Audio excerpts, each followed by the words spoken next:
Plongez dans le grand bain de la vie locale avec Radio Grand Lac sur 92.1. Le Crédit Mutuel donne l'élan au sport sur Radio Grand Lac 92.1. 9, 2, 1, partez. L'émission 100% sport sur Radio Grand Lac.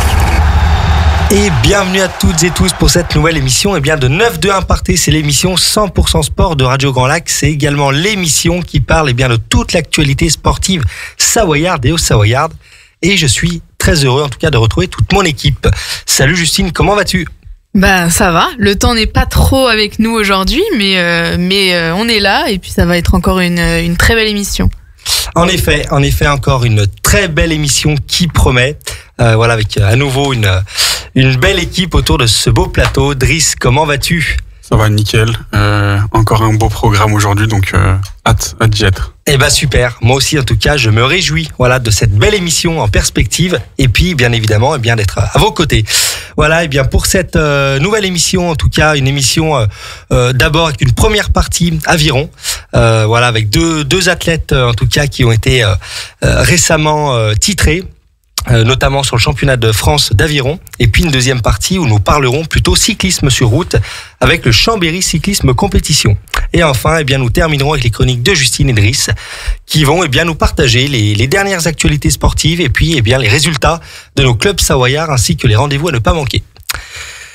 Désormais, nous allons commencer cette première partie d'émission consacrée à l'aviron et pour cela, nous avons le plaisir d'accueillir Fleur Vaucoret et Léa Erscovici. Bonsoir à vous deux, comment allez-vous ?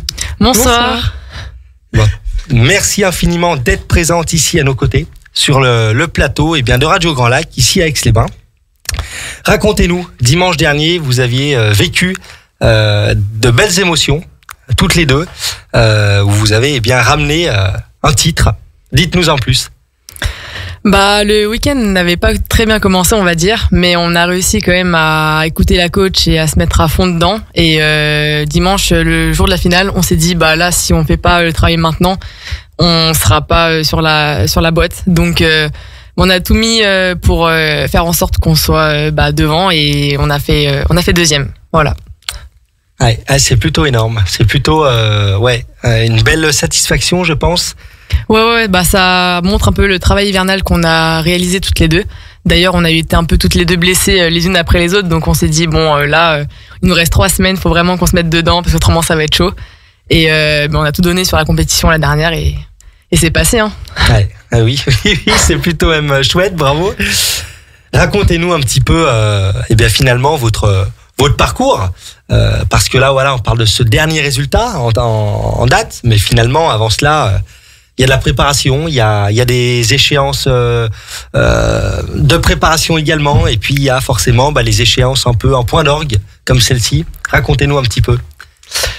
Du coup, c'est notre deuxième saison ensemble. Après, sur cette saison, on n'a pas vraiment fait d'autres parcours, mais la saison précédente, on a eu quelques compétitions toutes les deux. Du coup, on avait les championnats de France aussi l'année dernière, on a aussi fait deuxième. Ah oui, d'accord. Ouais, deuxième fois. Excellent. Après ça, on a été sélectionné pour les championnats d'Europe élite.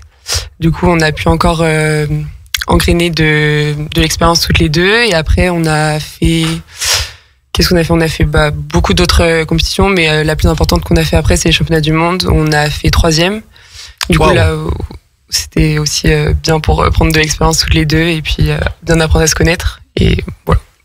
Et finalement, comment réellement votre histoire a commencé ? Parce que c'est vrai que l'aviron, ça reste un sport finalement d'équipe. Avant tout, je dirais même d'appartenance à un club. Avant tout, vous êtes licencié. On y reviendra plus tard dans 2 clubs différents finalement. Exactement. Mais il y a aussi pour autant cette affinité, malgré tout, où ça passe au-delà des licences, au-delà des clubs. Il y a ces affinités de personnes.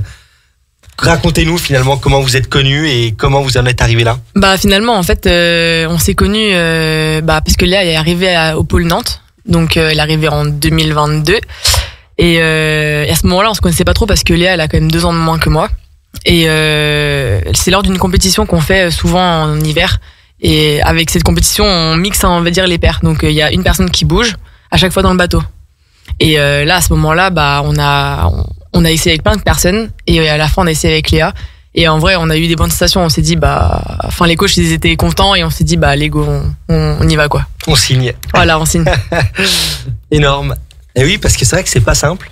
Et puis, oui, il y a cette histoire de feeling, mais pas que. Il y a aussi une histoire de performance derrière aussi.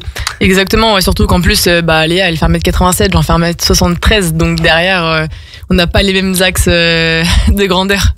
Donc il faut apprendre à se mettre ensemble les unes avec les autres, quoi. Et composer. Exactement. Vous parliez de compète un peu compliquée au début. C'est quoi le déclic pendant une compète? C'est quoi que vous disiez pendant pour élever le niveau, à part bien sûr écouter votre coach? Je pense qu'on sait ce qu'on vaut un peu. C'est un peu prétentieux, je pense, de dire ça, mais on sait les capacités qu'on peut avoir, et on savait que la première course qu'on avait fait était pas la meilleure. On n'avait pas les meilleures conditions non plus, niveau vent, niveau météo, etc. Et ce qu'on se dit, c'est qu'il faut qu'on fasse les choses simplement, qu'on fait comme à l'entraînement, comme ce qu'on répète tous les jours en fait au quotidien, et juste à faire de notre mieux dans la simplicité, à être bien à deux, et voilà, ça part. Et oui, c'est sûr que c'est travailler à deux mentalement et physiquement. Fleur, toi, tu as commencé à quel âge, du coup, l'aviron? J'ai commencé, j'avais 16 ans, il me semble. Un peu tard. Ah ouais. Ouais, fin 2018. Et après, ça s'est engrainé au fur et à mesure des années, quoi. Et comment, finalement, donc là, tu étais jusqu'au championnat du monde. Ouais. Raconte-nous un peu toutes ces étapes. Du loisir sur le lac du Bourget, où tu as découvert cette sensation de pratiquer l'aviron, à désormais à te dire que c'est quasiment ton métier.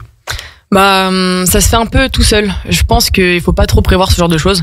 Et en fait, il faut vraiment gravir les échelons psychologiquement et physiquement, et se dire dès le début, moi je me suis dit l'aviron pour moi c'est vraiment un sport, je l'aime pas du tout, je vais pas rester longtemps là-dedans. Et en fait, c'est au fur et à mesure quand on commence à performer. Moi personnellement, c'est vraiment mon objectif, c'est de performer, et du coup quand je performe, je me dis je vais aller encore plus loin. Et donc en 2018, je fais un bateau championnat de France, et on gagne la finale B, donc on fait 7e de France. Je me suis dit c'est quand même sympa, on était avec les copines, tout ça. Et l'année d'après, on a fait championne de France avec 4 autres filles. Donc en fait, c'est engrainé au fur et à mesure. Wow. Ouais. Et c'est comme ça en fait.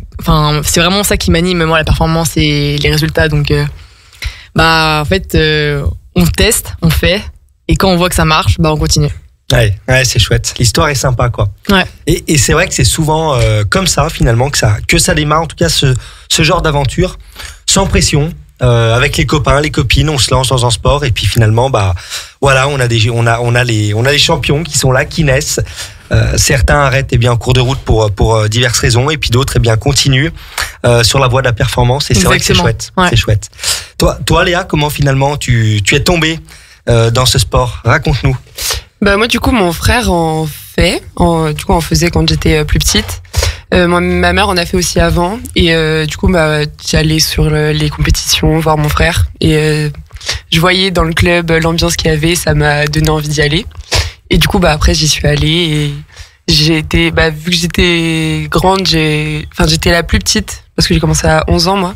Okay. Mais j'étais la plus petite, mais du coup j'étais surclassée d'une catégorie, et j'ai appris avec du coup des plus grandes que moi à ramer, à avoir l'esprit d'équipe, à faire avoir les valeurs de l'aviron, etc. Et petit à petit ça devient, comme Fleur l'a dit, ça vient comme ça, à vouloir faire des bateaux avec les copines et performer après. Et oui, cet esprit de performance, bien sûr, qui se développe finalement, qui se cultive même, parce que parfois le sport est quand même irritant et usant, je dirais, et même parfois cruel.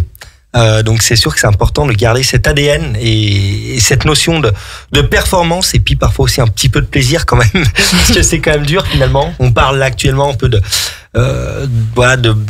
votre résultat qui est au top, mais il y a aussi, j'imagine, plein d'autres résultats qui sont parfois décevants par rapport aux sacrifices que vous entreprenez, etc., dans votre vie de tous les jours, pour arriver à essayer d'être au maximum, et donc avec cette notion de performance. À l'heure actuelle, vous êtes donc toutes les deux au pôle France de Nantes. Exactement. Donc comment ça se passe finalement? Vous alliez cours et entraînement? Comment ça se passe? On allie cours et entraînement exactement. On a souvent des projets perso, donc on est encore dans l'âge où on fait des études. Ouais. Donc la plupart elles sont en études et ensuite après donc le matin on s'entraîne à 7h sur l'eau. On va en études et ensuite le soir on retourne à l'entraînement. Ouais, costaud, ça fait des belles journées. Ça fait des très grosses journées. Ouais, c'est des entraînements variables, j'imagine. On part sur quoi? Sur 1 heure le matin, 2 heures le soir, c'est variable? Ah non, on part sur 2 heures le matin et 2 heures le soir minimum. Ah oui, Ouais. d'entrée de jeu quoi. Ça doit pas être simple le matin. Ah la fraîche. quand on est en hiver et qu'il fait 3 degrés ou voire moins 3 degrés dehors, il faut savoir ses objectifs, ouais. Qui fait nuit noire, faut Vraiment avoir les yeux ouverts et Costaud. la volonté. Et donc là, on est sur un rythme de 6 jours sur 7, 7 sur 7 entraînement. Là, on est passé avec un nouveau head coach en ce moment. C'est un Italien qui est venu de plusieurs équipes. Il a fait l'Australie, il a fait la Hollande, il a fait l'Irlande. Et là, donc, il est venu en France cette année. Et depuis qu'on est avec lui, avant, à l'époque, on avait entraînement matin-soir à peu près tous les jours, mais on n'avait pas notre dimanche non plus. Là, en gros, on a notre dimanche. Donc, on fait tous les jours matin-soir. Et on a le samedi après-midi et dimanche de repos en entier.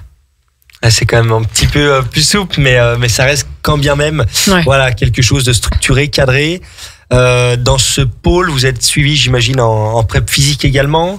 Il y a l'entraînement, bien entendu, sur l'eau, je dirais, et puis forcément un peu la prépa physique en amont, prépa mentale peut-être.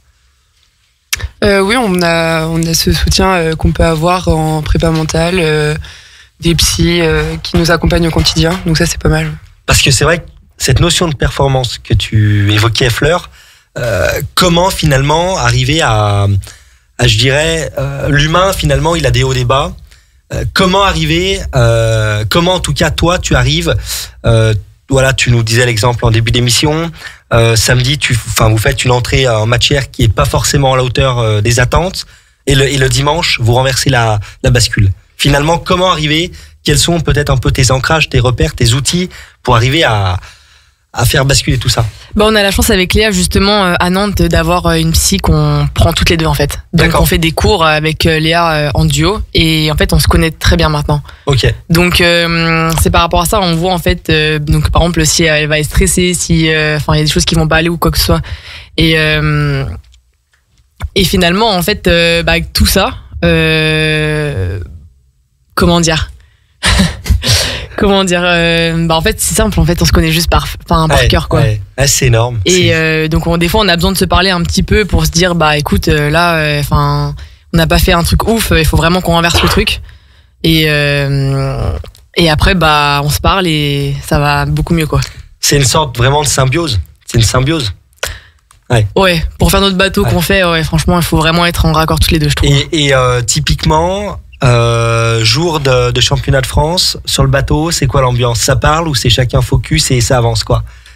Léa elle aime bien quand je parle et quand je fais des blagues parce que ça veut dire qu'en gros je suis détendue, mais des fois j'ai envie de dire Léa je suis un peu tendue là donc je vais être un peu dans mon coin.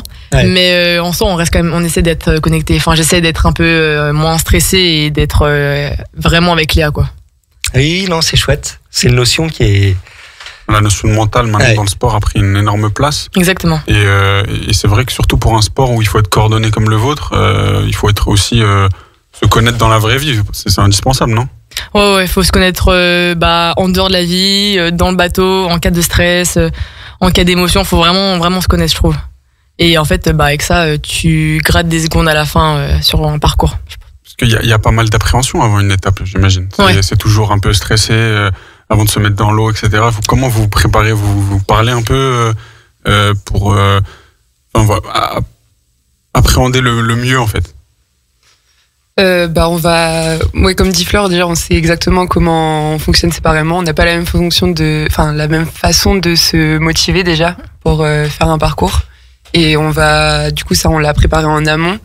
Et après, on va juste savoir un peu quand dire les choses, qu'est-ce qu'il faut dire au bon moment et qu'est-ce qu'il faut surtout pas dire et éviter.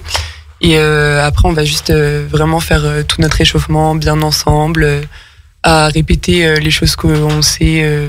Par exemple, techniquement, on sait qu'il faut faire, du coup, on va se les répéter. On va se dire des infos comme ça qui vont nous rassurer ou nous motiver. Ah ouais, c'est chouette. Une sorte de colloque, quoi. Un peu, ouais. C'est chouette. Donc toi, Fleur, tu es licenciée à l'Entente Nautique d'Aix-les-Bains, un club où d'ailleurs tu es ambassadrice de la ville, d'ailleurs également. Exactement. C'est une fierté, j'imagine. Ah ouais, totalement. Franchement, je suis trop fière d'être ambassadrice de la ville d'Aix-les-Bains. Et déjà, ça fait la 3e année qu'on réitère ce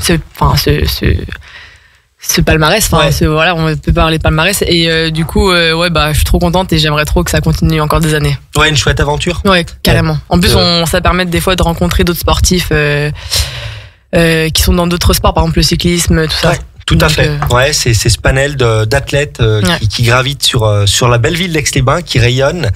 D'ailleurs, on salue le maire Renaud Beretti et son équipe, bien entendu. Mais c'est sûr que c'est chouette de pouvoir porter, de faire vivre ta ville de cœur, voilà, au-delà des frontières finalement. Exactement. Ouais. C'est plutôt chouette. Toi, Léa, tu es plutôt sur la licenciée à la Société Nautique du Perreux. Oui, c'est ça. Donc finalement, vous êtes vraiment licencié dans les clubs au point assez distant. Mais finalement, cet ADN, cet ancrage, c'est quand même ça aussi qui vous fait vibrer, quoi. Porter aussi vos clubs de cœur au plus haut aussi indirectement. Il y a vos. En fait, ce qui est chouette, c'est qu'il y a vos palmarès individuels en binôme, mais aussi au-delà de faire vivre le territoire à distance, quoi. Ouais, clairement, on sait que à chaque fois qu'on va en régate internationale, au championnat de France, on porte les couleurs de notre club. Même si on est sous les couleurs de la France, on sait que il y a notre club qui est derrière. Et du coup, surtout quand on est à deux, on sait que chacun de nos clubs se soutient et ça, c'est toujours cool.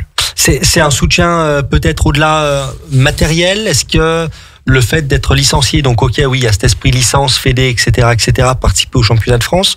Est-ce que au-delà, peut-être, ça, c'est plutôt, est-ce qu'ils ont un rôle un petit peu de partenariat ou du tout? Non, du tout. C'est plus un rôle de soutien psychologique déjà. Ouais. Et après, en fait, à chaque fois qu'on rentre chez nous, on sait qu'on va avoir notre bateau ou on va avoir notre endroit où on sait, finalement, c'est notre cocon dès qu'on a commencé là-bas, quoi. Et ouais, c'est pas trop après matériel, on sait toujours qu'on a notre matériel, mais après ça va pas au-delà. Ouais, c'est vraiment cet ancrage. Exactement. Revenir à la maison, voir les copains. Exactement, ouais, c'est ça un peu le côté psychologique en fait, on va dire la carotte, quoi. Voilà. Ouais, c'est ça. Et puis ce côté un peu détente et ok. Ah. Et en termes de partenaires, parlez-nous, est-ce que vous avez des partenaires en commun, des partenaires respectifs, individuels? Comment ça marche? Léa, elle a pas de partenaire. Ok. Moi, j'en ai quelques-uns parce que je recherche justement des fonds financiers. Ouais. Alors, j'allais y venir. Ça fait écho à un article que tu as, qui est passé en février dernier. Exactement. Par nos confrères de la presse locale écrite, où justement tu parlais un petit peu justement. Que le sport à haut niveau devenait un petit peu compliqué, notamment pour le financement. Dis-nous en plus. En fait, depuis qu'on a l'âge de 18 ans, on a quitté nos familles et on est parti à l'autre bout de la France. Donc Aix-les-Bains, Nantes, ça fait quand même un petit bout. Paris, Nantes, ça va un peu moins, mais ça reste quand même un endroit où on n'est pas chez nous, quoi. Donc on a un loyer à payer, on a de la nourriture, on a tout ce qui est compléments alimentaires autour qui coûte très cher. Les habits, tout ce qui est autour, et en fait tout ça, c'est cool parce que maman elle aide derrière, mais c'est quand même un peu compliqué souvent de demander quand même. Ça reste quand même, je sais pas, c'est un sujet quand même où tu te dis là j'ai 21 ans et c'est encore maman qui me nourrit, c'est encore maman qui m'héberge, et des fois on se dit j'aimerais trop la rendre fière, donc essayer de me débrouiller un peu plus personnellement, tu vois. Et donc en fait c'est pour ça que je mets en place justement des vidéos, de la photographie aussi pour animer les réseaux sociaux. Et faire tout un travail en amont comme ça. Donc finalement les réseaux sociaux c'est vraiment un levier, un genre de book où là finalement on peut suivre tes aventures, on peut suivre ton parcours et ensuite parle-nous peut-être si tu as des partenaires, peut-être matériels, des sponsors. En général le sponsor il me donne quand même que financier. Ouais, d'accord. C'est pas matériel. Ok. Et ok. Non, je pense que c'est assez en effet assez complexe comme beaucoup finalement de jeunes qui font la bascule entre l'élite et puis le professionnalisme où c'est vrai que c'est vraiment très complexe. et parfois gérer aussi les études avec tout ça, avec un objectif de résultat. Exactement. Savoir un peu tout gérer, des fois c'est un peu dur. Mais donc des fois il y a maman qui est là pour nous aider pour les papiers. Je te remercie maman. Mais ouais, c'est un travail d'équipe, on va dire. Et concrètement, la Fédé là-dedans, qu'est-ce qu'elle met en place? Oula, c'est pas joyeux, on va dire.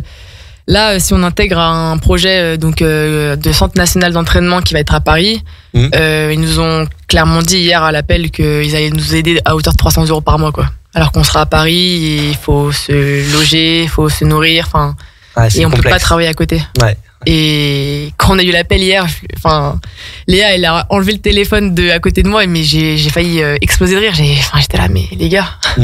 Avec 300 € à Paris, on fait rien, quoi. Ouais.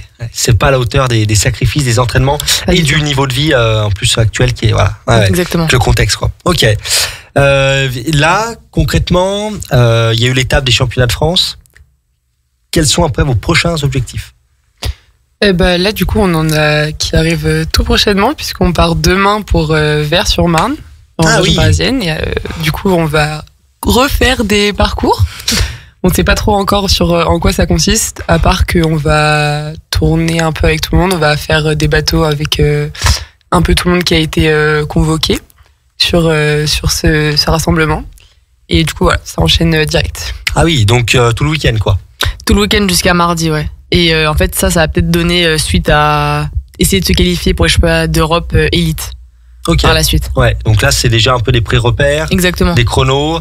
Voilà, vraiment un peu des repères et finalement un truc tout con, mais est-ce que malgré votre binôme vous pouvez être sélectionné, enfin non sélectionnable, admettons, est-ce que l'une peut être sélectionnée, l'autre non sur ce genre d'épreuve si malheureusement il y a un binôme qui matche bien, est-ce que ça se fait ou vraiment vous signez à l'année pour un binôme quel que soit je dirais les contre-performances, etc.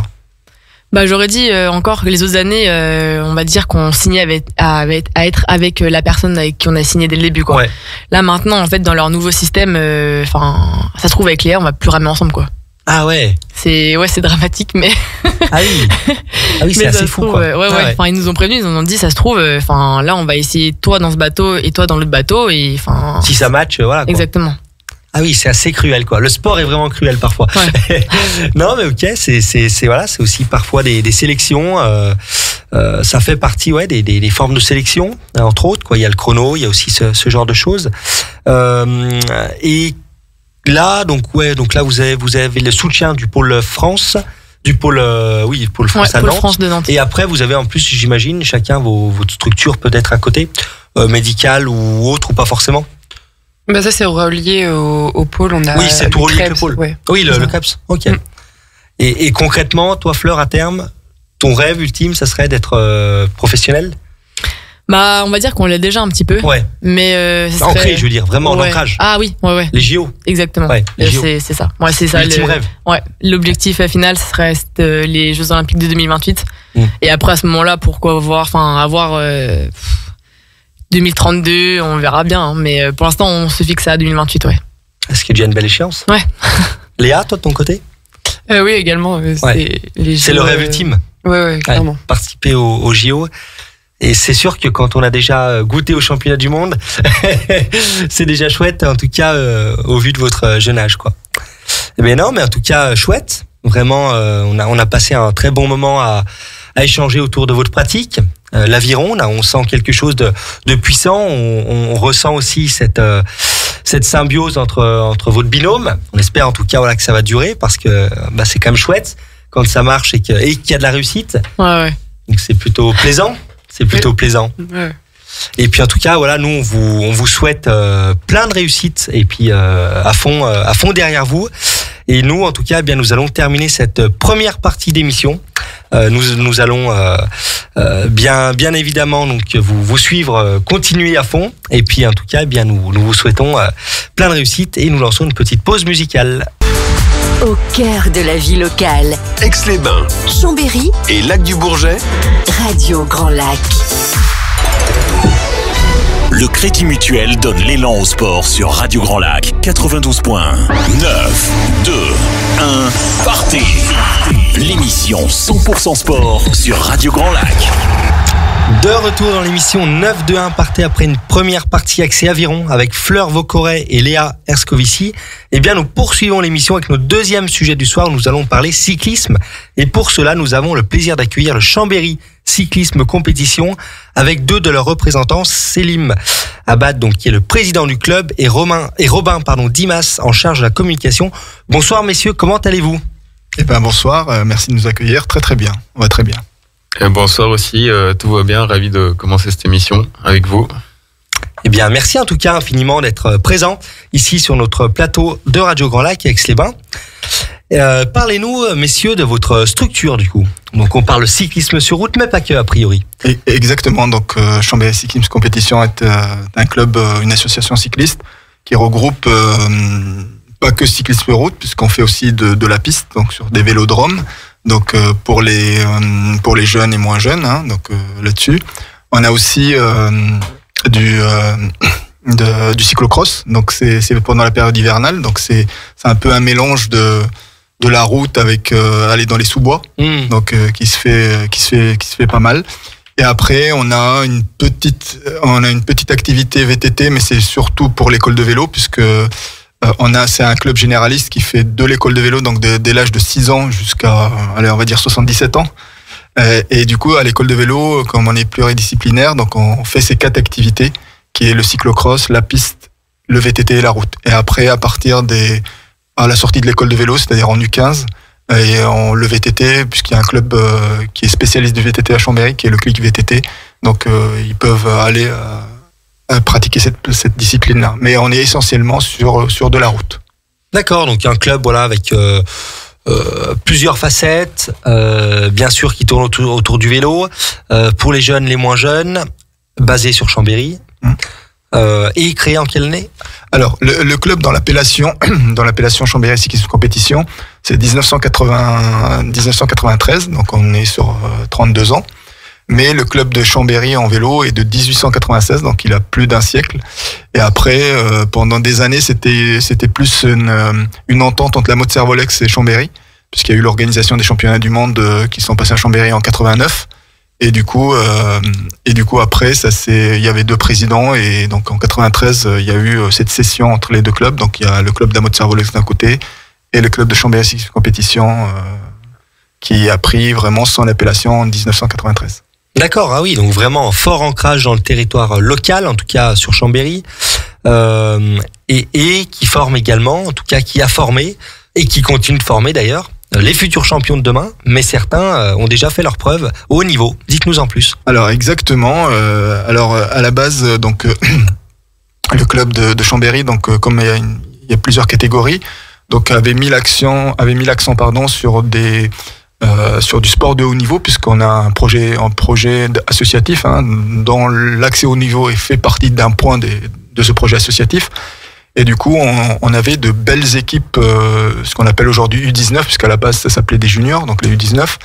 Et effectivement, dans les plus connus d'entre eux, donc Nance Peters, qui a été chez nous pendant 3 ans, donc à la fin de sa deuxième année U17, plus après U19, il a fait 2 années chez nous. L'année 2012 qui a été une année exceptionnelle pour Chambéry Cyclisme Compétition, puisque Nance Peters a fini premier junior français. Derrière, le deuxième, c'était aussi un Chambérien, on l'oublie un peu plus, mais c'était Benjamin Jasserand. Donc on avait les 2 premiers juniors français qui étaient sur le club de Chambéry. L'équipe junior a été la numéro 1 chez les garçons, et on avait une féminine, puisque le club fait aussi les féminines, on en reparlera un peu plus après, qui est aujourd'hui décédée malheureusement. C'était la fille de Charlie Mottet, donc Eva Mottet, qui a été numéro 1 junior français la même année. Donc le club de Chambéry cette année-là, donc 2012 a été une sacrée année pour le club là-dessus. On a répété ça 7 ans plus tard, puisqu'en 2019 on a eu Alex Baudin, qui est aujourd'hui professionnel, comme Nance est chez AG2R Décathlon. Oui. Mais Alex Baudin, qui était aussi chez eux, mais qui est chez les Américains de IF cette année, et a fait ses 2 années juniors chez nous, donc c'est des 2 années U19 en 2018-2019, et il a fini premier junior français en 2019, et l'équipe a fini aussi première équipe française au niveau des U19. Donc c'est-à-dire qu'il y a eu cette volonté pendant des années à former ces jeunes pour essayer d'atteindre le haut niveau. Bien sûr, c'est qu'une étape Chambéry Cyclisme Compétition, parce qu'après, Une fois qu'ils passent en espoir, on n'a plus les moyens, en tout cas le club n'a plus les moyens de les suivre. D'ailleurs, ces 2 coureurs sont toujours licenciés chez nous. Il faut savoir que dans le cyclisme, au niveau professionnel, comme c'est des entreprises, les coureurs sont obligés de prendre une licence amateur, donc ils sont chez nous, même s'ils sont, voilà. Ils sont licenciés. En fait, il faut être licencié dans un club amateur, puisque les clubs professionnels, il n'y a pas de club professionnel, c'est des entreprises. Donc ils sont licenciés. C'est des salariés. Voilà, des salariés. Donc la licence est prise chez le club. Donc tous les professionnels ont une licence amateur quelque part. Et généralement, ils restent dans leur club de cœur, puisqu'ils s'y sentent bien. Et oui, bien sûr, c'est avant tout par là qu'ils ont fait leur première course, voilà, leur premier tour de roue. Et donc forcément, qui dit structure un peu avec de l'ancrage et avec des ambitions, dit forcément de la com.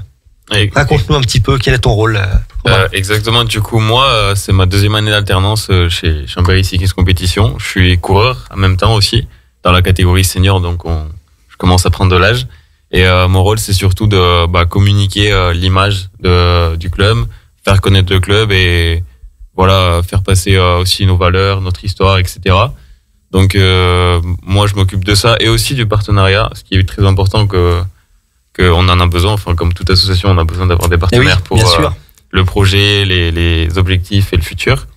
Donc voilà, c'est ma principale mission. Et aussi, je suis accompagné de 2 autres alternants. Du coup, on est une équipe de 3. Et eux, ils sont plus axés dans le sport, enfin l'encadrement, mais du coup, on se soutient et on essaye de faire grandir le club ensemble.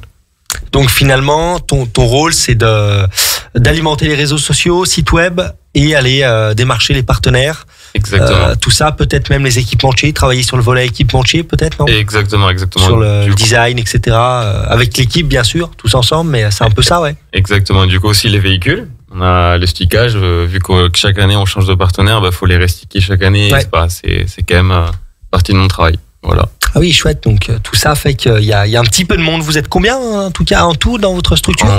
Alors sur le nombre de licenciés, on est 120 licenciés. Donc coureurs, 120 coureurs. 120 coureurs, ouais. Voilà, 120 coureurs. Et du coup, on est sur 4 salariés. Donc un salarié permanent, donc qui est Ludovic Turpin, donc c'est un ancien coureur professionnel de chez AG2R à l'époque, AG2R la mondiale, donc qui nous a rejoint depuis 6 ans, donc qui développe, on en parlera un peu plus peut-être, l'équipe féminine qui est aujourd'hui l'équipe faniante du club. Plus on a 3 alternants, donc Dimas que vous avez présenté qui s'occupe de la communication, et on a 2 autres qui passent leur DEGEPS, donc pour être encadrant sportif là-dessus. Donc ils passent leur année chez nous, ils ont chacun leur rôle. Donc un il s'occupe de la catégorie U19, puisqu'on aimerait bien perpétuer ce qu'on a fait les années précédentes, et un il s'occupe de la partie école de vélo, donc un peu un pôle formation pour alimenter justement ces équipes. D'accord. U19, voilà. Et donc pas de staff, je dirais médical, technique après chaque coureur. Alors parlons peut-être déjà de l'équipe Fagnon.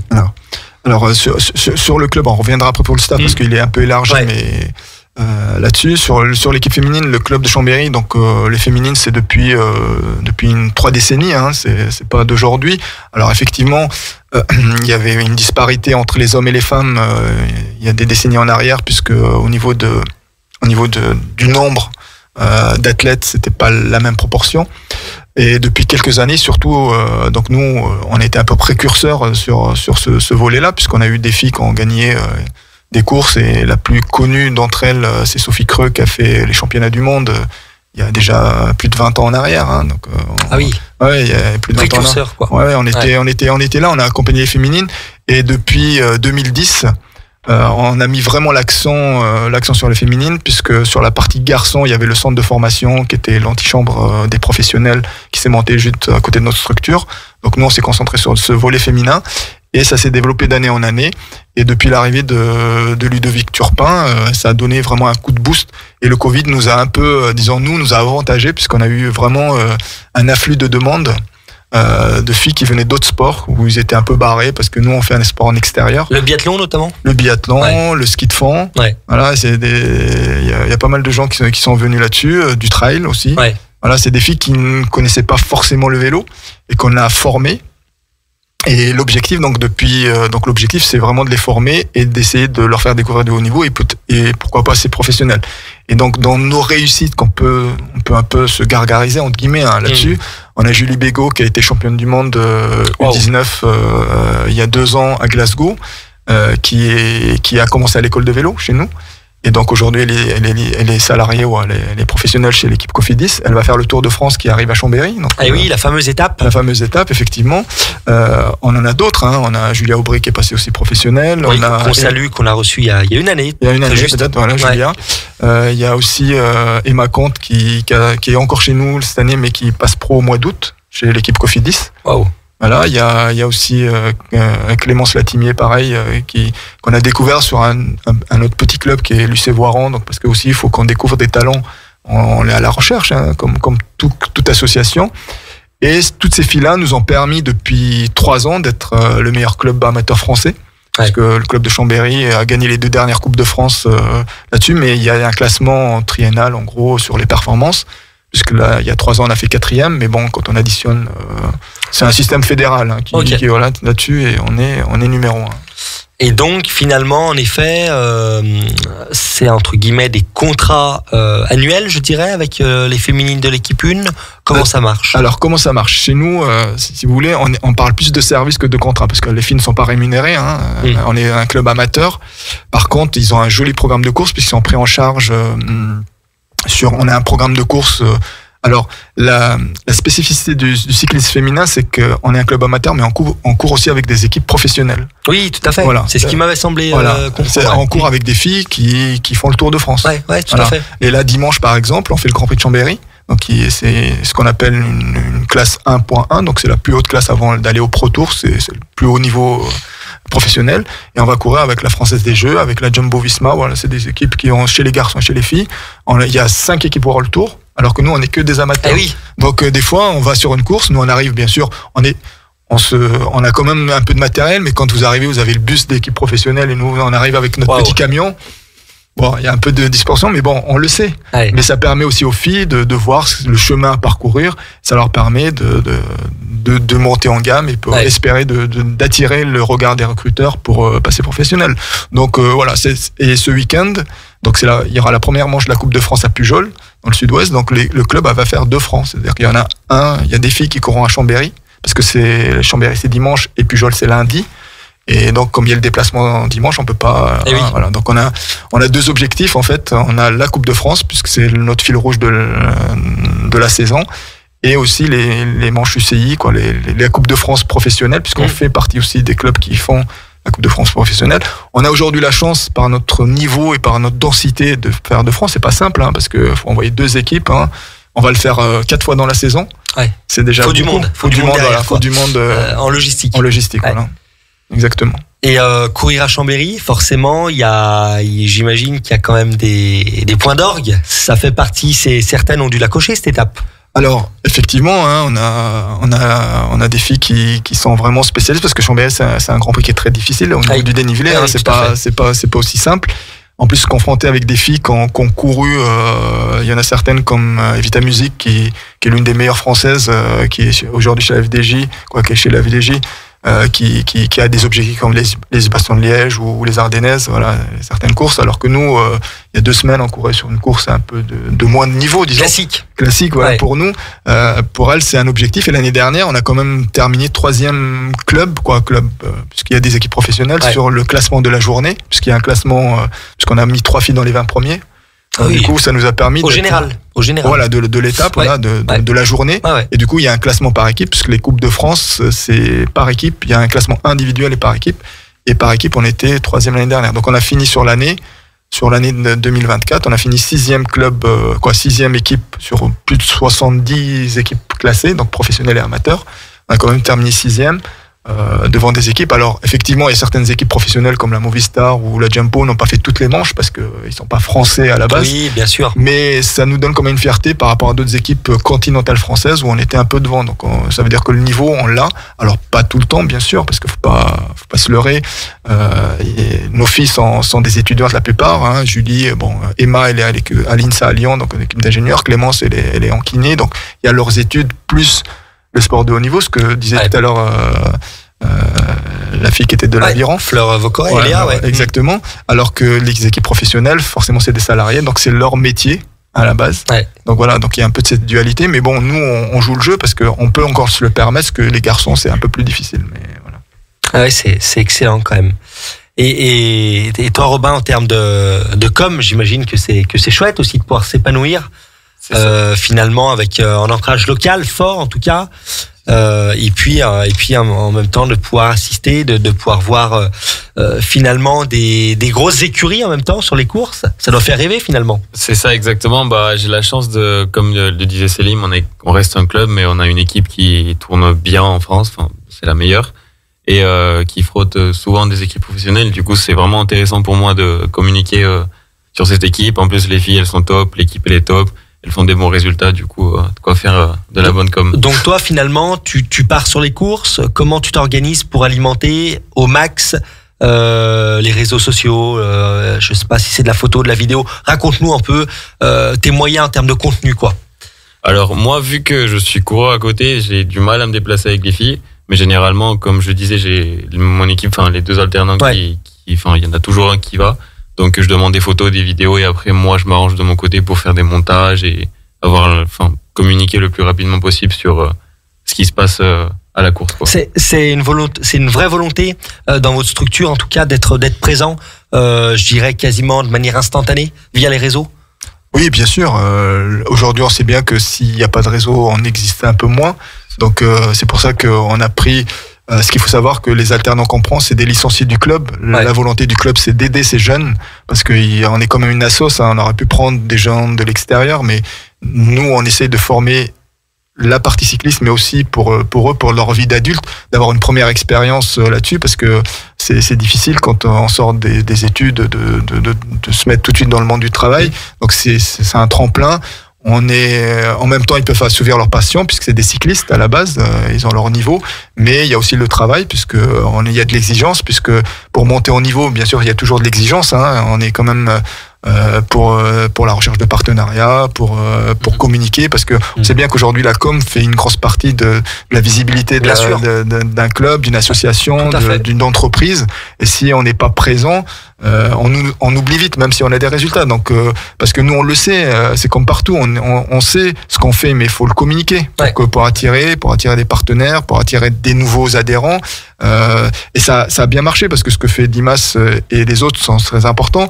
Juste à titre d'exemple, quand on a commencé à avoir de meilleurs résultats, parce qu'on a toujours eu des résultats, mais les réseaux sociaux là-dessus, cette année on a eu, je crois, plus d'une 50aine de demandes de l'étranger pour des filles pour venir à l'équipe, pour postuler donc on a refusé pour devenir adhérente, voilà, pour venir, et on a refusé parce que on a pris 2 Canadiennes, parce que on a jugé que c'était là-dessus, parce que plus on monte en niveau, plus il faut trouver des filles qui ont le niveau. Bien sûr. Alors, on a certaines qu'on prend parce qu'on a dans notre projet associatif, on a l'équipe, donc ce que je disais, en compétition, mais aussi il y a la section loisirs qui permet un peu de découvrir, parce qu'on fait aussi des journées de découverte, des journées tests. Ça nous permet de découvrir, parce que des fois on voit sur les cours certaines filles là-dessus, mais des fois on a des bonnes surprises quand on fait 1 ou 2 journées dans l'année pour détecter. On a des chronos, des machins, parce qu'on a des références comme chaque club, et du coup ça nous permet des fois de détecter des filles qui forcément ne sont pas sur les radars, n'ont jamais été détectées, et c'est vraiment bien. Et les réseaux nous ont permis, chaque année à partir du mois de juillet, là cette année on a eu 50aine de demandes de tous les pays du monde pour venir au club. Alors nous, c'est pas notre domaine d'attirer, parce que nous on veut rester vraiment focalisé sur un cercle d'une centaine de kilomètres autour de Chambéry, parce que le but, on n'est pas une équipe professionnelle, c'est de regrouper les filles, de les avoir un peu. Les Canadiennes sont venues, ils habitent à La Motte, hein, donc ils ont une location à La Motte.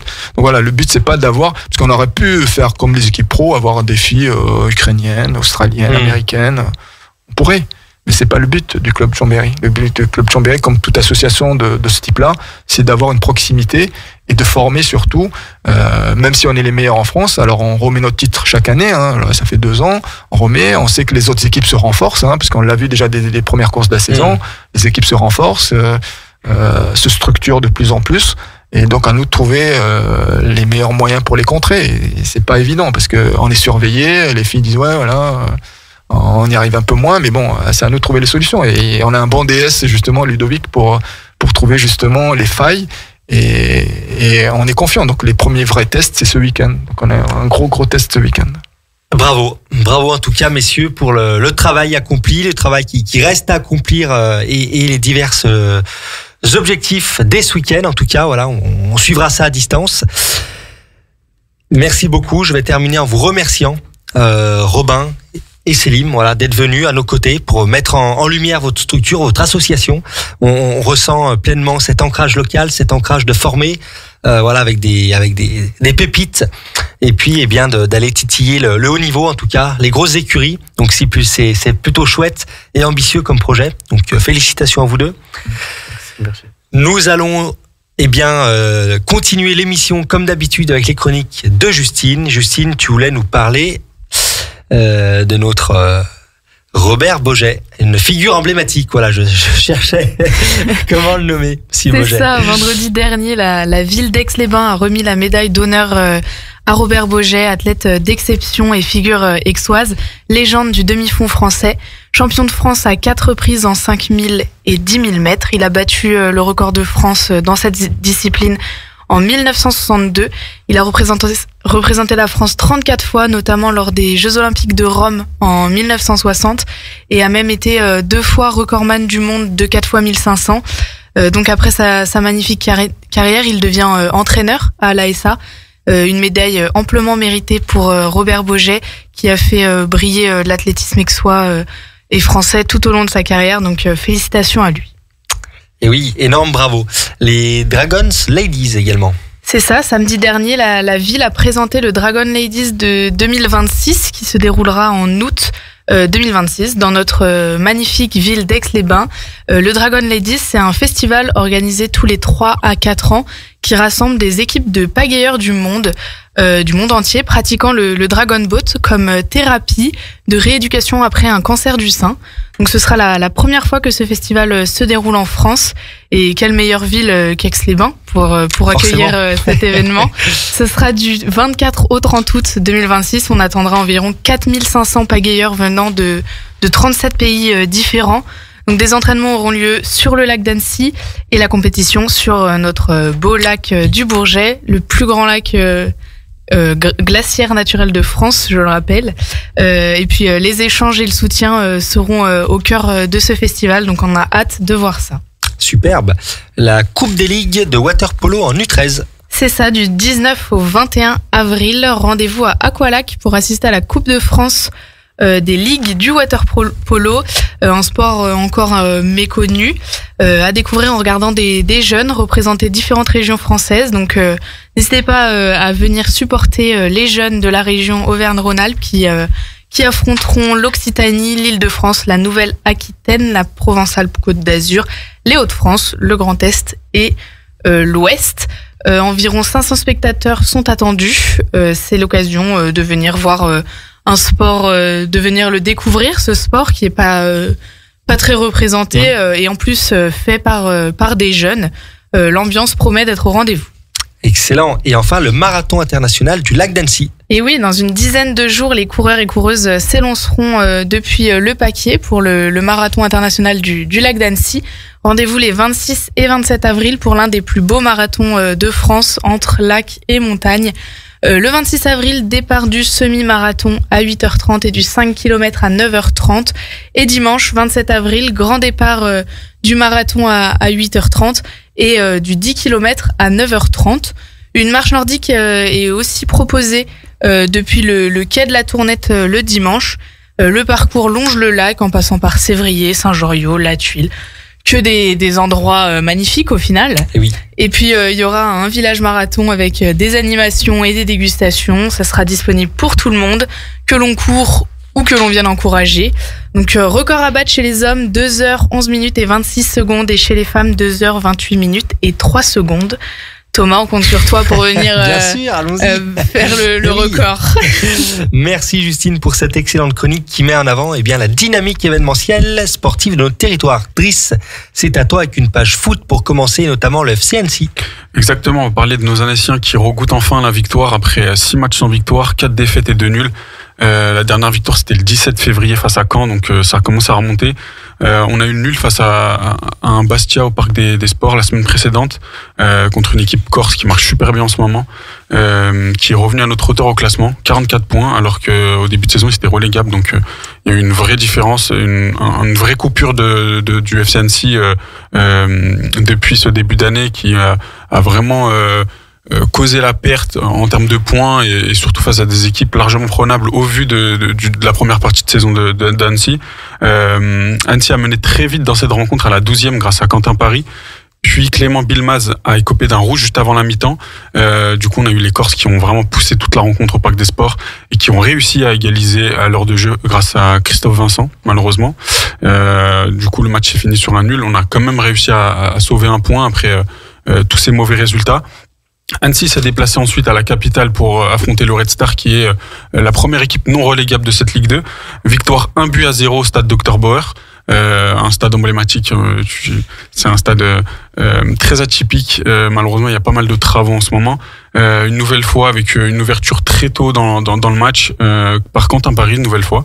Mais cette fois-ci, les Hauts-Savoyards ont pu conserver leur avantage et voilà, ils ont repris un peu le goût à cette victoire. Je pense que ça va faire du bien au groupe pour finir tranquillement cette saison et puis pourquoi pas avoir autant d'ambition la saison prochaine. Ça serait le top. Le Chambéry Savoie Football. On était resté sur une magnifique victoire à Magère contre Chassieux avec un doublé de Théo Braillon. Le CSF est retombé dans la difficulté avec une lourde défaite du côté de Clermont, 4-1. Défaite très douloureuse car Clermont est une équipe en lutte pour le maintien aussi et passe devant eux grâce à cette victoire. En plus d'être des finales, tu vois, c'est plein de finales en fin de championnat qui permettent aussi au club de se maintenir, tu vois, c'est des matchs contre des concurrents directs qui permettent des matchs à 6 points. Ça permet souvent de se donner un peu d'air. C'est vrai que le CSF avait passé 2 mois assez plus compliqués que début de saison. Je parle de mars, avril, où tu as affronté pas mal de hauts. C'est vrai que ça a été compliqué de se remettre de cette situation. Et là, tu vas bientôt affronter que des concurrents directs. On a eu Saint-Etienne ensuite, au Stadium, avec qui s'est soldé sur un match nul et vierge de 0-0, mais il y avait énormément d'ambiance. Le CSF est 11e sur 14. Ils sont à 3 points de Cessinet, premier non relégable qui s'affronteront dans 2 journées. Il reste donc 4 finales pour le CSF. C'est vrai que la tâche commence à être un peu plus difficile qu'on l'a abordé il y a 2 semaines. Ouais. Mais le groupe reste solide. Je pense qu'il y a quand même quelque chose à faire. Et t'affronteras aussi Cessinet. Donc ce sera une vraie finale. Malheureusement, c'est à l'extérieur. Mais on y croit et on sera derrière eux pour cette fin de saison. Superbe. Le Aix-les-Bains Football Club. Une défaite logique face à un haut placé de la poule, Manival, mais très frustrant. Et c'est un peu le même cas de figure pour nos Aixois qui sont sur une saison où ils se sentent capables de faire certaines choses, mais n'arrivent pas à finaliser. Je vais reprendre les propos de Rafik Eslassi, l'entraîneur de Aix, qui dit après le match: notre frustration est énorme sur les 5 derniers matchs. C'est celui où on s'est procuré le plus d'occasions. La rencontre aurait pu d'ailleurs être pliée à la pause.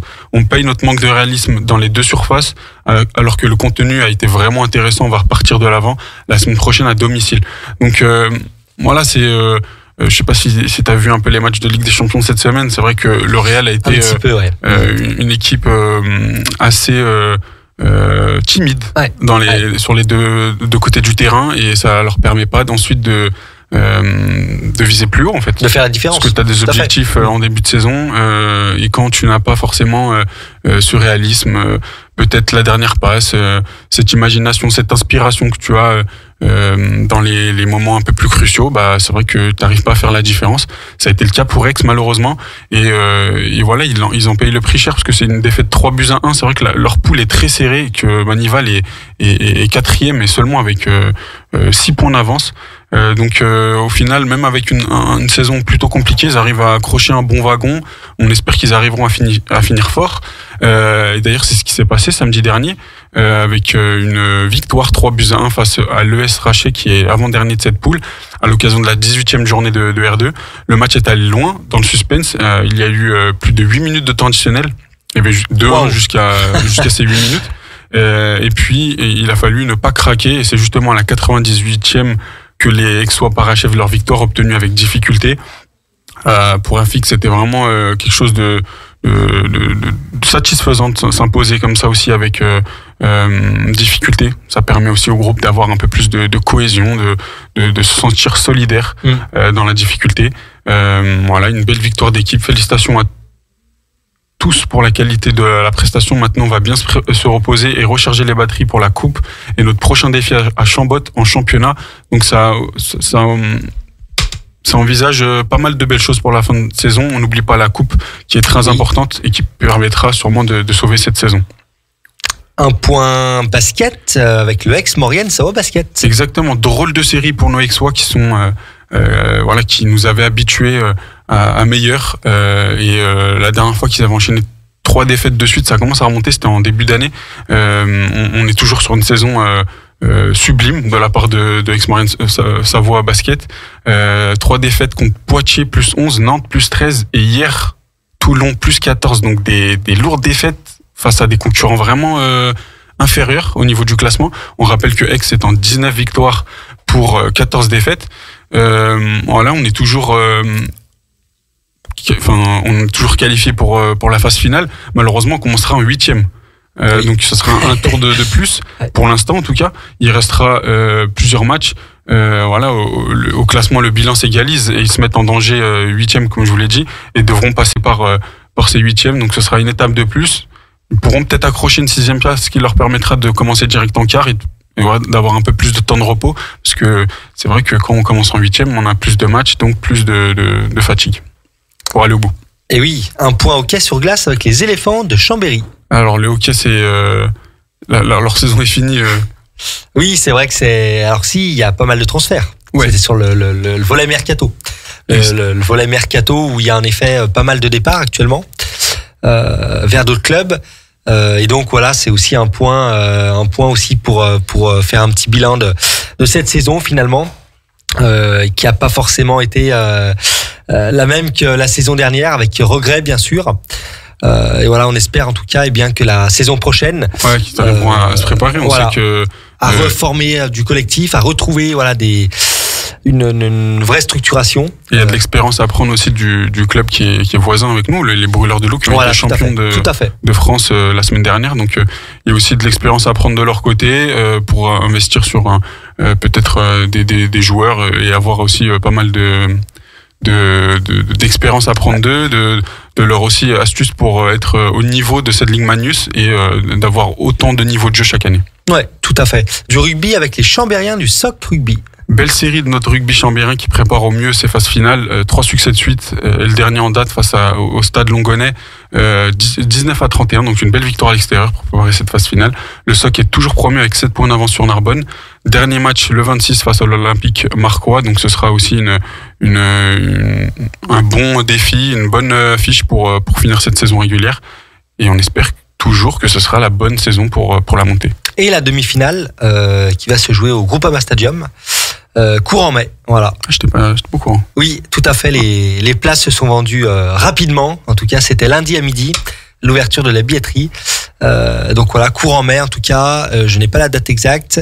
Je vais pas vous dire de bêtises, mais en tout cas, voilà, il y aura une demi-finale qui va se jouer au Groupama Stadium. Voilà. Donc les 57 000 places de plus que le stade actuel de Chambéry. Voilà. Et enfin, donc le handball avec la team Chambé. Là, c'est un sujet que j'aimerais aborder avec toi, bien sûr. C'était bien sûr la demi-finale entre le PSG et Chambéry. La marche était trop haute, malheureusement pour nos Chambériens, qui affrontaient le PSG en demi-finale de Coupe de France, défaite -12. Donc voilà, en handball, c'est vraiment une grosse raclée, une classe d'écart entre les deux. Le PSG ira affronter le Montpellier en finale de Coupe de France. Nos Jeunes Noirs avaient pourtant bien préparé ce match. 3 victoires d'affilée en championnat et la dernière contre Pays d'Aix qui a fait du bien, parce que Pays d'Aix aussi est une bonne équipe du ventre mou de Star League. Tout à fait. Puis le match nul face à Saint-Raphaël après la demi qui a redonné de l'espoir au groupe. Voilà, matché contre le 4e de Star League, c'est pas rien. Dernier européen, Saint-Raphaël est dernier européen qualifié, donc 4e. Ils sont seulement à 6 points Chambéry. Qui est 7e, le maintien est pratiquement validé, mathématiquement. Normalement, oui. Donc de se retrouver avec une aussi moyenne saison et d'être aussi près de l'Europe, au final, C'est presque frustrant. pourquoi pas, on regrette ce début de saison ultra compliqué. Chaotique. Et pourquoi pas aller crocher Saint-Raphaël, pourquoi pas, il reste quelques matchs. Mais je voulais revenir un peu, si tu as un petit mot sur cette demi-finale. La logique a été largement respectée. Qu'est-ce que tu en as pensé Ouais, de complètement. En effet, c'est vrai que sur le papier, forcément, Paris était favori, grand favori même, très grand favori. Et en effet, je dirais que quasiment à la mi-temps, le match était plié. Et c'est vrai que c'était déjà quasiment fait. Il y avait finalement peu d'espoir sur les dernières 30 minutes de jeu qui restaient. Et donc finalement, c'est vrai qu'il y a pas eu de surprise, il n'y a pas eu de malheureusement voilà, un peu de surprise pour revivre comme en 2019, en tout cas cette finale à l'Accor Arena à Bercy. Mais voilà, j'ai pas de doute, ils ont tout donné. Mais en effet, je te rejoins sur le côté que c'est presque frustrant finalement qu'ils finissent voilà, qu'ils pourraient presque accrocher l'Europe quoi finalement. Malgré une saison, en tout cas, pas à la hauteur non plus de Chambéry, quoi. Ouais, ça aurait été un vrai hold-up d'aller en finale avec une saison si moyenne en championnat, mais ça reste quand même un échappatoire souvent pour certaines équipes. Et les équipes montrent certaines fois deux visages, en fait, sur certaines compétitions. Donc, on peut voir que Chambéry a essayé, mais malheureusement, c'est déjà un beau parcours parce que Bien sûr. On passe, il me semble, Toulouse le tour d'avant. Toulouse, ouais. Donc oui, c'est vrai que voilà, c'est aussi des bons matchs références et il faudra aussi se servir de ce genre de performance pour viser plus haut l'année prochaine en Star League. Tout à fait. Merci Driss pour ton expertise concernant les résultats de nos clubs. Les amis, il est déjà l'heure de rendre l'antenne. Merci à tous de nous avoir suivis pour cette nouvelle édition de 9-2 Imparté. Justine, Driss, un grand merci. J'ai pris énormément de plaisir à animer cette émission avec vous. On se retrouve dans 15 jours, même heure, même endroit. En attendant, on reste en contact via les réseaux sociaux de Radio Grand Lac. Nous vous souhaitons une excellente soirée et à très vite sur les antennes de Radio Grand Lac 92.1 FM. Radio Grand Lac. Votre radio.